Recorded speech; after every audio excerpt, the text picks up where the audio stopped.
Jam lebih kurang pukul 4.14 aku dekat exit tol Bangi. Aku nak bergerak pergi ke Melaka. Ada event yang aku perlu pergi dekat Melaka. Macam biasa pengangkutan yang aku pakai adalah Kris Kebun. Aku tak ada target pun pukul berapa aku sampai. Tapi yang penting lebih kurang dalam pukul 6 aku kena sampai dekat sana. Aku dah sampai area Seremban, berhenti isi minyak sekejap dekat sini. Jarak aku daripada sini hendak pergi ke destinasi adalah lebih kurang 88 km.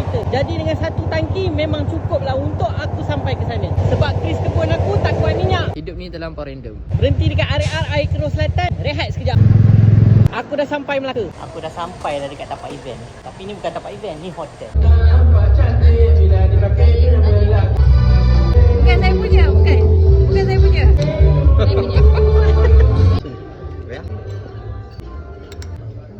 Alhamdulillah event pun dah habis. Balik nanti. Hati-hati Rai. Antara orang yang aku jumpa dekat event ni adalah DJ Rai.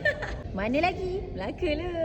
Dah selesai dah event dekat Melaka dan lepak dengan DJ Rai. Sekarang aku nak teruskan perjalanan balik semula ke Seri Kembangan. Bye-bye, jumpa lagi. Dek, kau ni ride malam. Kalau kau ngantuk, kau tidur. Sebelum bergerak, aku kena isi minyak dulu dekat Air Keruh ni. Petronas yang sebelum tol. Sempena bulan kemerdekaan ni, jadi aku nak bagi dua orang adik ni bendera Malaysia. Merdeka terbaik. Minyak pun dah isi, apa lagi kita gerak. Aku kat tol Air Keruh Melaka nak balik ke Seri Kembangan. Kejap je, lebih kurang dalam 2 jam aku akan sampai.